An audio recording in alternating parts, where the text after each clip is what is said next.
இந்த திமுக கூட்டணிக்கும் பாஜக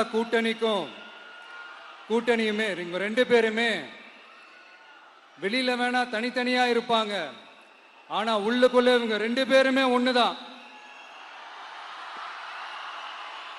இவங்க ரெண்டு பேருக்குமே ஒரே நோக்கம்தான். அது என்ன நோக்கம் தெரியுமா?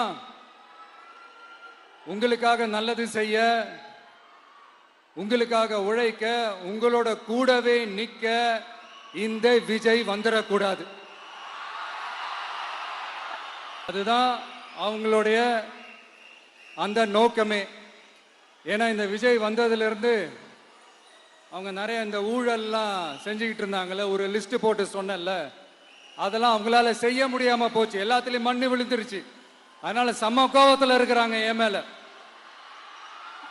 அதே மாதிரி அடுத்து ஆட்சிக்கு வர முடியாத ஒரு சூழ்நிலைய மக்களே நீங்களே ஆல்ரெடி உருவாக்கிட்டீங்க.